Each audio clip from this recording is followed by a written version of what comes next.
Buenos días a todos. Ahora vamos a comenzar con la cuarta clase del tipo teórico puro o teórico ontológico de la cursada de Web 1. En esta clase vamos a tratar paradigmas de programación.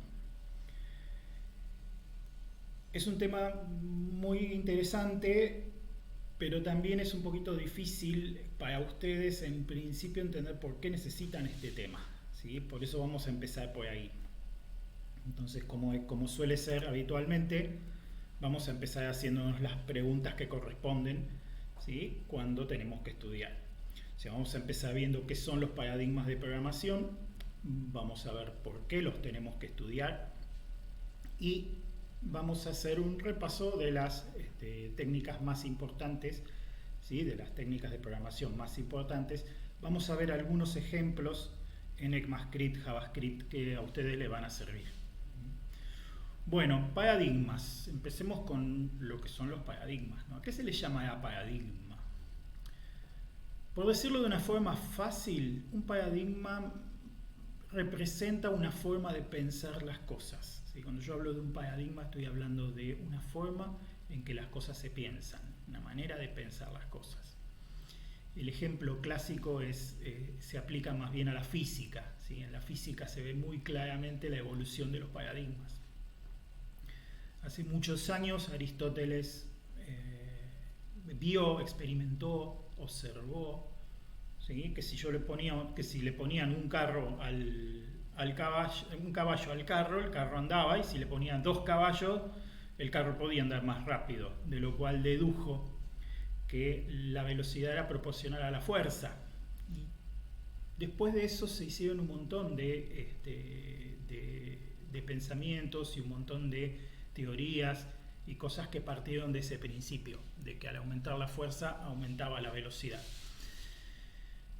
Y eso alcanzó por mucho tiempo, pero en un momento dado, Newton, muchos años después, Newton dijo, no, acá pasa otra cosa.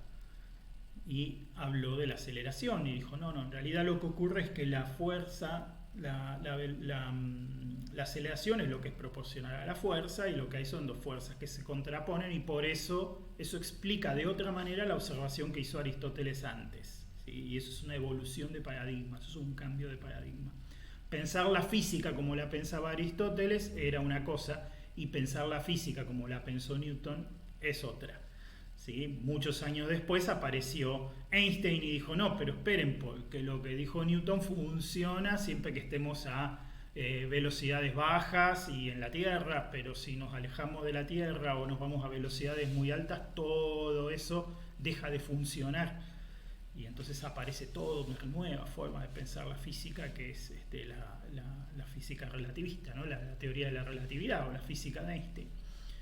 Para colmo, después vinieron los cuánticos y dijeron, no, pero eso que dice Einstein funciona muy bien en cosas muy grandes como planetas y universos, pero no funciona bien en cosas muy pequeñas como átomos, neutrones, protones.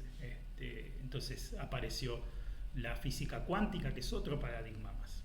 Todavía los físicos están buscando algún modelo que explique todo, ¿sí? Que explique tanto lo grande como lo pequeño, todavía están en eso. ¿Sí? O sea, para la ciencia los paradigmas son un producto de la evolución. Bueno, si lo pensamos por el lado de la programación, ha pasado algo parecido, nada más que a diferencia de los miles de años que tomó en la física, en informática esto ha ocurrido en menos de un siglo, ¿sí? O sea, la evolución ha sido muchísimo más rápida. Eso por un lado, y por otro lado, otro fenómeno importante en informática es que cada paradigma no invalida al anterior, ¿sí? Sino que son directamente, todos se utilizan hoy y conviven. No es que un paradigma anula al anterior, no es que un paradigma mejora lo que hizo otro. Lo que hace cada paradigma es enfocarse en determinados aspectos, ¿sí? Y mejora, o sea, funciona mejor un paradigma para determinados problemas y otro paradigma para otros problemas. Eso es lo que está ocurriendo en informática. Cuando hablamos de paradigmas de programación, entonces, y haciendo referencia a lo que les decía antes, lo que tenemos es formas de pensar la programación. ¿sí? Eso son formas de pensar la programación. Paradigma de programación es la manera en que concebimos lo que es un programa. Hay distintos paradigmas, dicen distintas cosas sobre qué es un programa. Ahora la pregunta que ustedes se van a estar haciendo es, ¿y yo que voy a ser técnico y que lo que quiero es programar, por qué necesito entender los paradigmas, ¿no? ¿Por qué necesito entender de dónde vienen los programas? Bueno, la verdad que la explicación es muy pragmática, muy mundana y muy sencilla, ¿sí? Ustedes en Web 1 y en Web 2 van a programar con un lenguaje que se llama ECMAScript, más conocido como JavaScript, pero bueno, su nombre formal estándar es ECMAScript, ¿sí? Y este lenguaje es multiparadigma. Este lenguaje tiene construcciones de distintos paradigmas de programación que conviven en él. Entonces, ¿qué va a ocurrir? Se van a encontrar con algunos fenómenos interesantes. Por ejemplo, hay varias maneras de hacer lo mismo. ¿Por qué tengo varias instrucciones que hacen lo mismo? ¿O por qué tengo varios métodos para hacer la misma cosa? Bueno, la explicación es que dependiendo de qué paradigma lo pensaron, tiene distintas soluciones. ¿Esto a dónde puede llevar? A confusión. Si ustedes están trabajando o pensando el programa en un paradigma y empiezan a mezclar construcciones de otros paradigmas, lo que van a conseguir es confundirse. Entonces, no está mal, por algo los lenguajes tienen construcciones de distintos paradigmas. No está mal que se utilicen construcciones de distintos paradigmas, pero sí está mal hacerlo de manera indiscriminada o de manera inconsciente. O sea, si ustedes están conscientes de lo que están haciendo, entonces no hay problema. Hay veces donde hay cosas que se resuelven mejor aplicando un paradigma y otras que se resuelven mejor aplicando otro paradigma. Si ustedes lo hacen de manera consciente, no hay problema.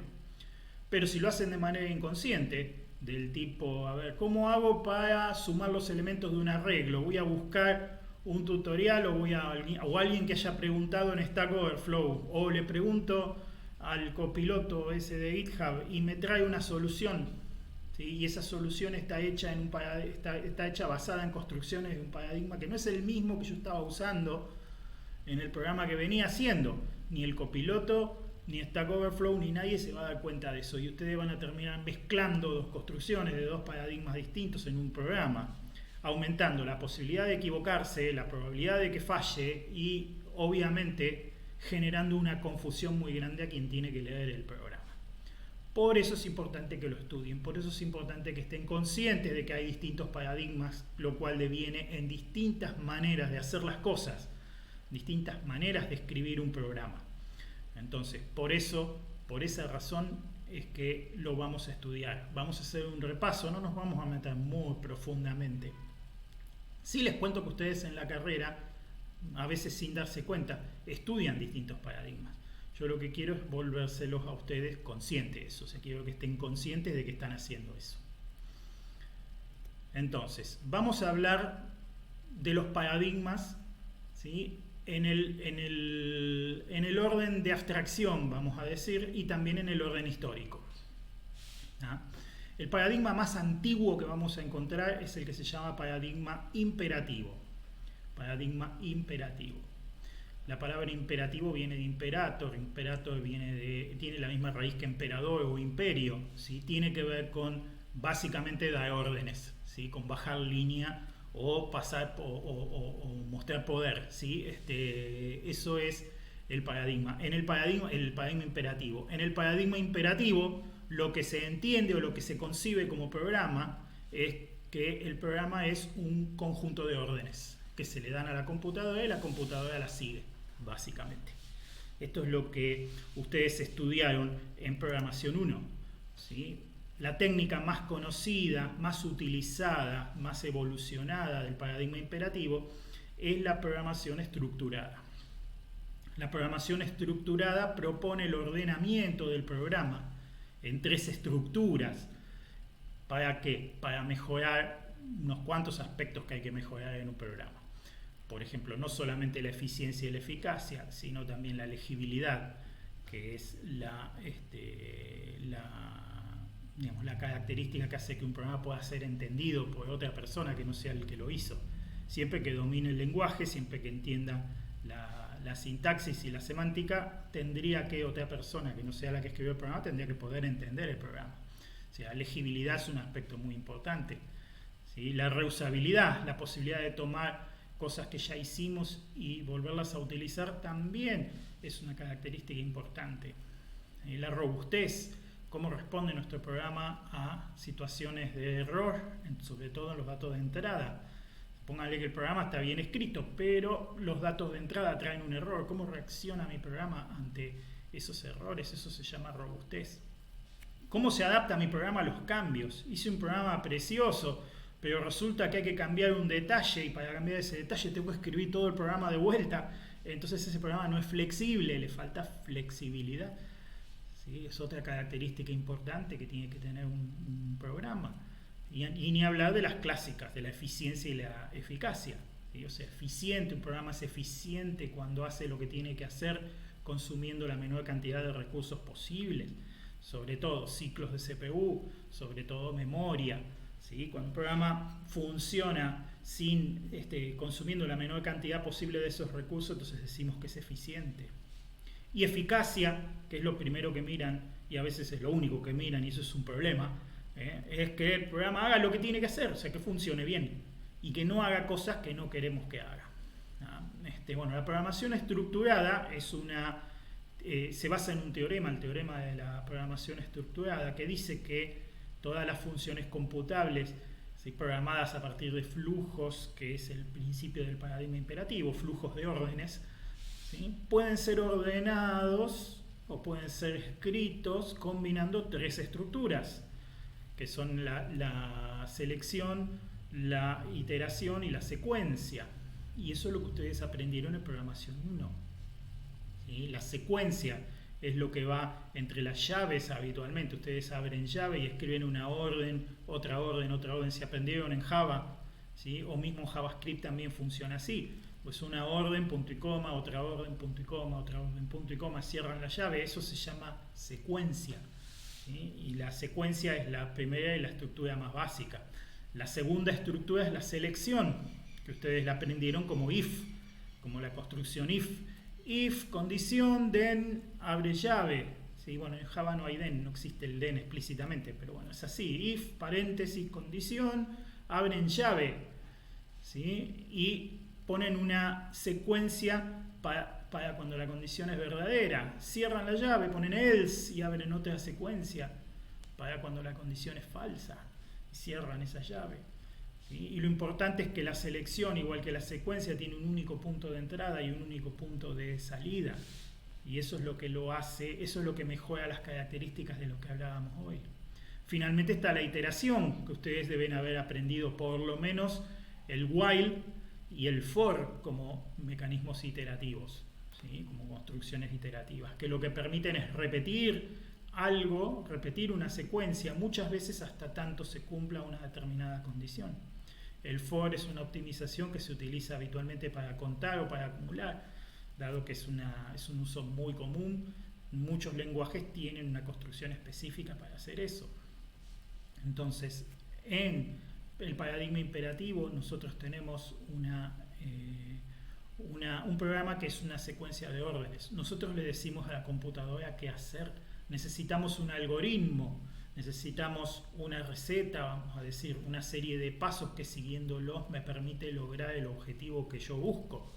Entonces ese es el principio de la programación estructurada, el más antiguo de todos, la forma más antigua de pensar la programación. Y requiere algoritmos, por eso hay mucho estudio sobre los algoritmos, sobre cómo se resuelven los problemas. La programación estructurada sigue utilizándose hasta el día de hoy porque es el paradigma más concreto, ¿sí? Está dentro del paradigma imperativo, que es más concreto, y sigue funcionando muy bien para problemas conocidos que tienen soluciones conocidas. Entonces hasta el día de hoy muchísimas cosas se hacen en programación estructurada. Se elige la forma de programar estructurada porque se adecúa mejor al problema. ¿Cuáles problemas? Esto que les digo, problemas concretos con soluciones conocidas, ¿sí? O sea, problemas conocidos con soluciones conocidas, algoritmos conocidos. Es más fácil programarlos en forma estructurada, es más fácil programarlos con este paradigma, ¿sí? Es más eficiente y más eficaz habitualmente también. ¿sí? Entonces, esto es lo que ustedes empezaron estudiando en programación 1. Les cuento que existen lenguajes de programación que manejan un paradigma específico. ¿Sí? Por ejemplo, el lenguaje Pascal es un lenguaje específico para la programación estructurada. Entonces es un lenguaje que respeta profundamente las construcciones de programación estructurada. Es un lenguaje ideal para aprender la programación estructurada en sí. Por eso en ingeniería se enseña con Pascal en primer año. ¿Sí? ¿Por qué? Porque es un lenguaje que se adapta bien a ese paradigma, que es lo que aprenden ahí. ¿Sí? En la tecnicatura no hay tiempo, porque la carrera es muy corta, no hay tiempo para enseñar de esa manera. Por eso se enseña con Java, que Java es un lenguaje cuyo paradigma central es la orientación a objetos, ¿sí? pero que tiene construcciones estructuradas. Por eso ustedes en programación 1 utilizan Java, pero utilizan construcciones de programación estructurada solamente. O sea, crean funciones o procedimientos y ahí adentro, ¿sí?, implementan con estas estructuras, ¿sí?, el if, el while, el for, o las secuencias entre llaves, ¿sí? Llaves serían, implementan los primeros programas. ¿Sí? La programación estructurada es un buen paradigma para aprender a programar por primera vez. ¿Por qué? Porque es fácil para nuestra mente entender un programa como un conjunto de órdenes. ¿Qué pasó durante el siglo pasado? Bueno, a partir de un montón de desarrollos matemáticos que venían de antes, uno de los cuales el más importante es el que se llama cálculo lambda, si alguno lo quiere buscar, se empezó a estudiar la posibilidad de que el programa sea otra cosa, que no sea un conjunto de órdenes. ¿Qué otra cosa puede ser un programa? Bueno, para el paradigma declarativo, un programa es una especificación. Un programa es la descripción de un problema para el cual la máquina tiene que encontrar la solución. En los paradigmas declarativos en general existe algún tipo de algoritmo genérico para resolver problemas. Y lo que hace el programador, en vez de tratar de programar un algoritmo para resolver el problema, lo que hace el programador es especificar cuál es el problema que tiene de una manera formal para que la máquina encuentre la solución al problema. ¿Sí? Es un paradigma muchísimo más abstracto, que ya les digo, tiene su raíz en construcciones formales, matemáticas. Y también es el paradigma que le dio origen a la disciplina de la inteligencia artificial. ¿Sí? Pensando en la máquina como como capaz de hacer inferencias, o sea, de correr un algoritmo de resolución de problema general, y que el ser humano sea el que le diga cuál es el problema que tiene que resolver y que la máquina lo resuelva. ¿Sí? Fíjense la diferencia, la volvemos a decir. ¿Sí? En el paradigma imperativo, un programa es un conjunto de órdenes. Yo le doy instrucciones a la máquina y le digo, bueno, hace primero esto, después esto, después esto, después esto. Yo hago el algoritmo. Si me equivoco al hacer el algoritmo, la máquina obviamente va a hacer cualquier cosa, va a fallar. ¿Ah? En el paradigma declarativo, lo que hago yo es decirle a la máquina de manera formal cuál es el problema que yo tengo. Y la máquina busca la solución en forma automática al problema que yo tengo. Acá, ¿dónde me puedo equivocar? Y me puedo equivocar al especificar el problema. O sea, me puedo equivocar al decirle cuál es el problema que tengo. Y obviamente, si hago eso, ¿sí?, la máquina va a solucionar correctamente el problema equivocado y no va a funcionar. ¿Sí? Bueno, una de las técnicas del paradigma declarativo se llama programación funcional. Esta es la que viene heredada del cálculo lambda que les decía recién. ¿Sí? Que es un paradigma, es una técnica en la cual se trabaja con la función como cuerpo central. ¿Sí? La programación funcional pura no tiene variables y no tiene estado. ¿Sí? Se trabaja absolutamente todo combinando funciones. ¿Sí? Nosotros no vamos a trabajar con programación funcional pura, no vamos a trabajar con eso, pero como ECMAScript tiene varias construcciones de programación funcional, sí vamos a tener que tocar o tomar algún contacto con este tipo de programación. ¿Sí? Esa es la razón por la cual vamos a estudiarlo.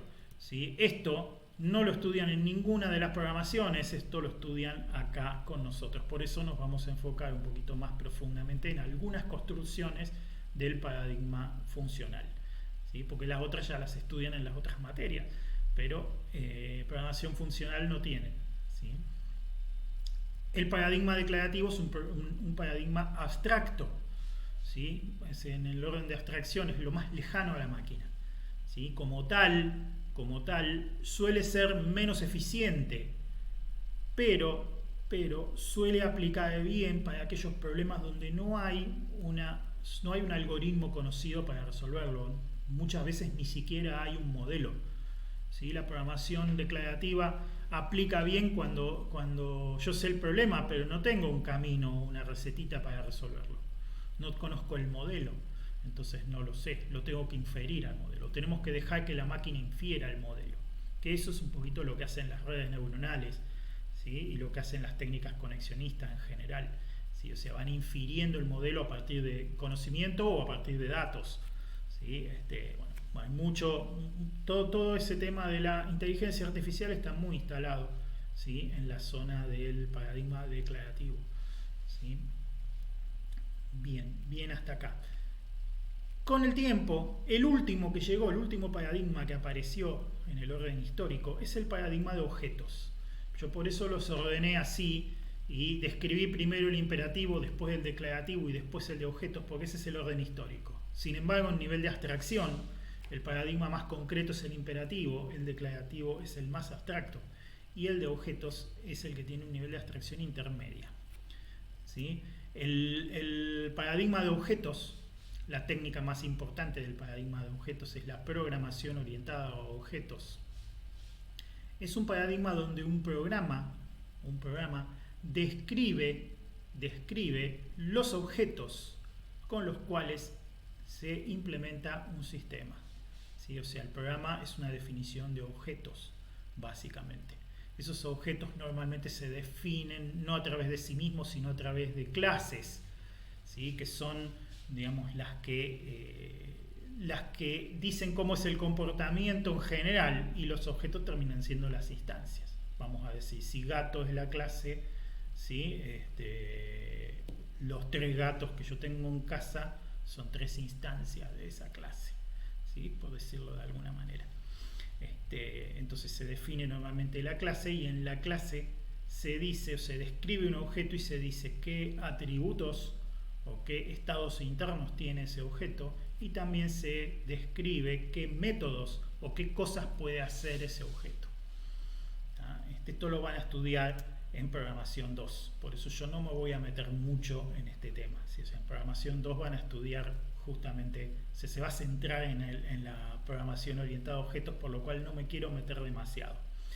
Pero recuerden esto, el paradigma de objetos está a mitad de camino entre el imperativo y el declarativo, porque la relación entre los objetos se declara, pero los objetos, fundamentalmente los métodos de los objetos, ¿sí? Se programan imperativamente. O sea, cuando ustedes programen un método de un objeto, van a usar las mismas construcciones que usaron en programación estructurada, porque los métodos de los objetos se programan imperativamente, pero la relación entre los objetos es algo más declarado. Ustedes van a ver más diagramas de clases, por ejemplo, donde van a ver cómo se relaciona un objeto con otro o una clase con otra en general, ¿sí? Y ahí van a ver toda una parte declarativa.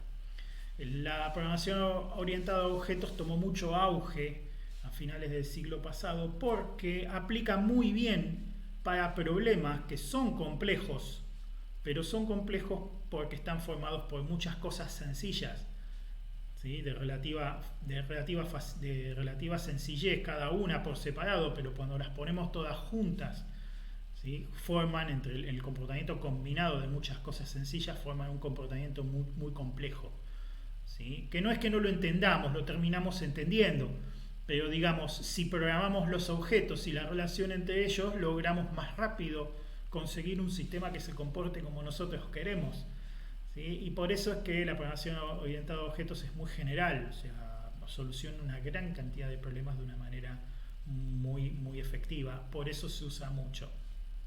Pero recuerden que sigue habiendo aplicaciones para los otros paradigmas, ¿sí? JavaScript también tiene construcciones de objetos, pero se las dejo a programación 2. ¿Sí? O sea, cuando trabajen con clases y métodos. Acá tal vez van a ver alguna cosita de objetos, pero la vamos a usar. Vamos a hacer de usuarios, no nos vamos a meter adentro de ese tipo de cosas. ¿Sí? De hecho, yo les voy a mostrar ahora en un ratito un caso. Y ahí les voy a mostrar cómo puede pasar que tengamos cosas que son de objetos. ¿Sí? Pero también pueden ser vistas funcionalmente, también pueden ser vistas de manera imperativa, con programación estructurada. ¿Sí? Bueno, vamos a ver un ejemplo. Vamos a ver un ejemplo de dos construcciones que hacen lo mismo, pero que vienen de paradigmas distintos. ¿Sí? Es muy sencillo el ejemplo, a propósito, porque no quiero que pierdan el tiempo estudiando cómo funciona el ejemplo. El ejemplo es muy sencillo y deberían entenderlo. Si no lo entienden, pónganle pausa al video, estudienlo y cuando tengan claro cómo funciona, entonces después vuelven y siguen viendo el video. ¿Sí?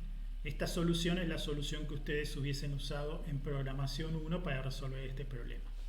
¿Sí? O sea, partimos de un arreglo, que es una estructura que tiene un conjunto de datos. ¿Sí? Los arreglos clásicos eran homogéneos, es decir, todos los datos tenían que ser iguales. En JavaScript los arreglos pueden tener objetos o elementos de distinto tipo adentro. Lo importante es que es una estructura ordenada, o sea, el orden es muy importante en el arreglo. Ahí yo, por ejemplo, declaré un arreglo que se llama números, ¿sí? Y le guardé 5 números, ¿sí? 1, 2, 3, 4, 5, los primeros 5 números naturales los guardé ahí, ¿sí? Como para mostrar el ejemplo. Si a ustedes les pedían en programación 1, bueno, recorran los elementos de este arreglo y, bueno, en mi ejemplo yo simplemente los mostré por pantalla, nada más, no quise complicar más. ¿Sí? Ustedes en programación estructurada tienen que armar una receta para resolver este problema. Y la receta clásica es, bueno, tomamos una variable de tipo entero que la vamos a utilizar como índice, la vamos a inicializar en 0 y vamos a armar una iteración donde vamos a repetir, ¿sí? Dos cosas. Una, mostrar en la pantalla el dato dentro del arreglo que corresponde al valor del índice. Recuerden que el índice empieza a contar en 0. Esto es cierto en Java, es cierto en C y también es cierto en JavaScript. ¿Sí? O sea, el primer elemento indexa como 0. ¿Está bien? Entonces, en cada uno de los pasos lo que vamos a hacer es mostrar el elemento que corresponde al arreglo y después vamos a sumar 1 al índice para repetir hasta tanto el índice se vaya del tamaño del arreglo. ¿Sí? En este caso, fíjense que números.length, ¿sí? Es la manera de averiguar cuál es el tamaño del arreglo. ¿Sí? No sé si lo han visto antes, si no, ahora se los comento. Es una propiedad que tiene el arreglo que yo se la puedo pedir. Fíjense, esto es algo que viene del paradigma de objetos. Que yo le pueda pedir a algo una propiedad es bien del paradigma de objetos. ¿Sí? Pero no nos vamos a meter ahora con eso. El punto es que si queremos averiguar la longitud del arreglo números, podemos pedirle la propiedad length. ¿Sí? La propiedad length nos va a decir cuál es el tamaño del arreglo, que en este caso es 5 porque tiene 5 datos adentro. ¿Sí? Entonces vamos a recorrer el arreglo empezando en 0, mostrando en la primera vuelta el primer elemento del arreglo, que es el que está en el índice 0 y es el que vale 1. ¿Sí? Después le vamos a sumar 1 y vamos a repetir, o sea que cuando mostremos de vuelta el elemento vamos a mostrar el segundo elemento del arreglo, el que está indexado como 1 y es el que vale 2. Y así, fíjense que yo usé menor. ¿Sí? ¿Por qué? Porque el último elemento del arreglo está indexado como 4. ¿Sí? Entonces, la última vez que esto va a entrar es cuando 4 sea menor que 5. ¿Sí? Se va a mostrar el último elemento. Cuando se le sume 1 ahí y 5 ya no sean menor que 5, esto no entra más. ¿Sí? Fíjense que cuando programé esto, tuve que pensar la receta, tuve que decir, bueno, a ver, ¿cómo se recorre un arreglo? Bueno, la receta clásica es esta, ¿no? Utilizar un índice, inicializarlo en el principio y recorrerlo haciendo lo que tengas que hacer y sumándole 1 cada vez hasta llegar al final. Eso es la receta. Esto seguro que ustedes ya lo estudiaron. ¿Sí? ¿sí? Entonces, recorriendo de esta manera el arreglo, yo lo que obtengo es por la consola los elementos que contiene el arreglo. Ahora, en JavaScript ustedes tienen una manera, otro tipo de construcción, que viene del paradigma funcional, que hace lo mismo, ¿sí? Fíjense que es el objetivo, el resultado es exactamente el mismo. Sin embargo, la construcción es completamente distinta. Fíjense que acá no hay for, acá no hay índice, acá no sumo 1, nada, ¿sí? ¿Qué está pasando acá? Acá lo que yo estoy diciendo es que quiero aplicar algo o hacer algo con cada elemento del arreglo, ¿sí? Eso, yo lo que estoy diciendo acá es lo que quiero hacer, ¿sí? No cómo hacerlo, ¿sí? El cómo hacerlo se lo dejo a la máquina. La máquina ya sabe, ¿sí? Esto también, la propiedad está for each, ¿sí? For each se llama función de orden superior, ¿sí? Es una especie de algoritmo ya hecho que yo puedo utilizar. Entonces no me tengo que preocupar ni por el índice, ni por contar, ni por la longitud. Se encarga automáticamente el for each. Y lo único que le tengo que decir al for each es qué hacer con cada elemento. Para hacer eso, fíjense, y esto es muy importante, esto no existe en la programación estructurada y es nuevo para ustedes. El for each toma una función como parámetro. Esa función que toma como parámetro, ¿sí? Puede recibir un argumento, que en este caso el for each a esa función le pasa en cada vuelta el valor del elemento que contenga el arreglo en cada una de ellas. O sea que el for each va a ejecutar esa función tantas veces como elementos haya en el arreglo, ¿sí? Y por lo tanto va a lograr el mismo objetivo que el otro. O sea, estas dos cosas, si ustedes las prueban en JavaScript, van a ver que dan lo mismo. O sea, dan exactamente el mismo resultado. Pero aquí, en el de la izquierda, yo tiré la receta, yo dije, hacelo de esta manera. Y en la de la derecha, yo simplemente le dije a la máquina, toma, quiero que me resuelvas esto, hacelo vos. Bien, del paradigma funcional, ¿sí? Acá aparece algo que para ustedes es nuevo, ¿sí? Que es este tema de cómo una función como parámetro, ¿sí? Y lo que ocurre, y vamos a hacer la distinción, ¿sí? Vamos a ver la primera y muy importante cosa que heredamos del paradigma funcional, ¿sí? En la programación estructurada, las funciones y los procedimientos se declaran. Ustedes han estado declarando funciones y procedimientos. Entonces, ustedes declaran la función, en JavaScript se pone así, ¿no? Función suma, por ejemplo acá, ¿no? Suma los dos parámetros y después con el return dicen cuál es el valor, ¿sí? Que quieren retornar como consecuencia de la ejecución de la función. Esto en JavaScript se puede hacer porque JavaScript tiene construcciones de programación estructurada, ¿sí? Y en este caso, suma es una función. Es una función. No puede ser otra cosa que no sea una función, ¿sí? Puede redefinirse, o sea, se puede declarar de vuelta suma con otros parámetros y con otro cuerpo y que haga otra cosa. Se puede, ¿sí? Se puede hacer. Pero nunca suma podría ser otra cosa, ¿sí? Ahora, JavaScript también tiene esto otro que se llama expresión de función. Una expresión de función es una función que en realidad es como si fuera un dato. O sea, la función es un dato, ¿sí? Que se guarda en una variable. Entonces, de ahí viene la expresión de función. Así como una función se puede guardar en una variable, también se puede pasar como parámetro. Esto es muy importante, esto se lo meditan, se lo piensan tranquilos, lo prueban si quieren en la máquina, ¿sí? Pueden usar Node.js, pueden usar el navegador, la consola del navegador, la consola JavaScript del navegador. Por cualquiera de los dos lados pueden probar estas cosas que yo les estoy mostrando acá para ver cómo funcionan, ¿sí? En el caso de la expresión de función, en este caso, ¿sí? La función se llama función anónima. Y también puede escribirse de manera abreviada, ya lo van a ver, con la expresión flecha como está abajo, ¿sí? La expresión flecha, esta que está acá, ¿sí? A ver si se ve el mouse ahí, ¿sí?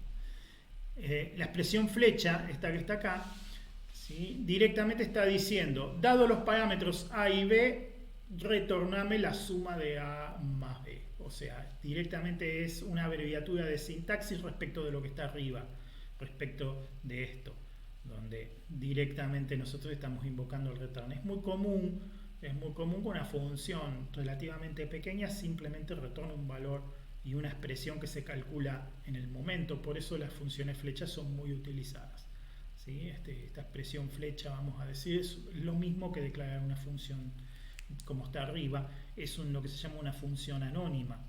Es una función que en realidad es un dato. Así como yo puedo decir que suma vale 3 o que suma vale hola, ¿qué tal? Puedo decir suma vale la función que toma dos valores y los suma y retorna el resultado, ¿sí?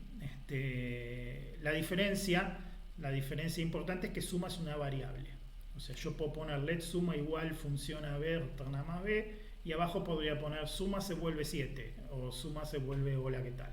O sea, ahí donde pude pasar una función, también puedo pasar un parámetro, una letra, un número, un carácter, un string, ¿sí? O cualquier otra cosa. Claro que ya les aclaro que esto es una muy mala práctica, ¿sí?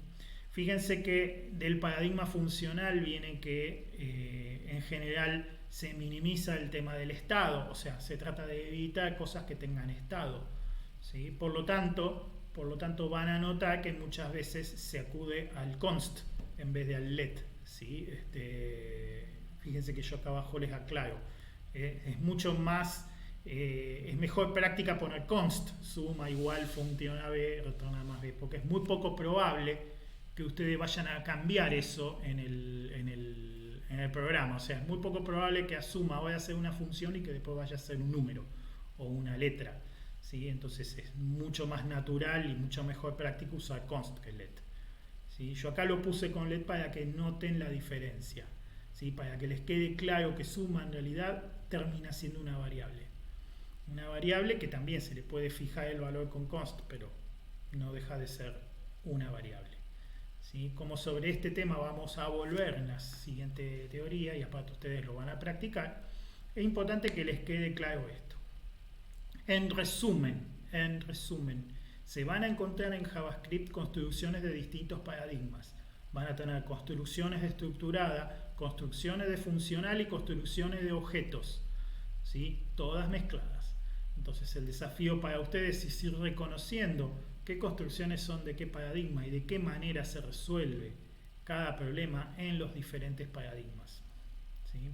Sé que este tema les va a dejar muchas preguntas. Algunas las vamos a abordar en la siguiente clase, pero no duden de escribir en el foro y preguntar si lo que les estoy contando acá les genera preguntas, ¿sí? Es normal que se las generen y estaría bueno que si les genera dudas o preguntas que me las hagan, ¿sí? Que me escriban.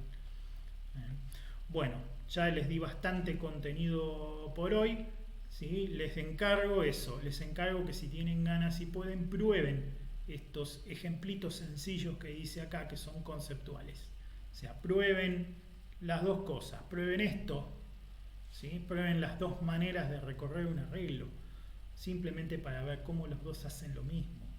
Intenten modificarlo para que haga otra cosa, si se animan, ¿sí? Por ejemplo, ¿qué pasa si en vez de mostrar el número quiero mostrar el número multiplicado por 10? ¿Sí? Bueno, podrían intentarlo, ¿sí? Son cosas fáciles, no son cosas difíciles y son conceptuales, son para que ustedes entiendan. Y esto también pruébenlo. Prueben con let, prueben con const, ¿sí? Prueben declarar la función sola. Prueben qué pasa si declarando suma como función, como está a la izquierda, después le quieren asignar otro valor a suma, ¿qué va a pasar? ¿Qué pasa si lo hacen de la forma en que está declarado en la derecha? ¿Sí? Eso les va a ayudar un montón a entender cómo en un caso la función es un dato, es un valor para una variable, y en el otro caso es una construcción del lenguaje, ¿sí? Que no se puede cambiar. En realidad permite la redefinición, permite que cambien una función por otra, pero no permite que cambien la función por un valor, por ejemplo, por un número, ¿sí? Bueno, eso es todo por hoy. Espero que les haya sido de utilidad.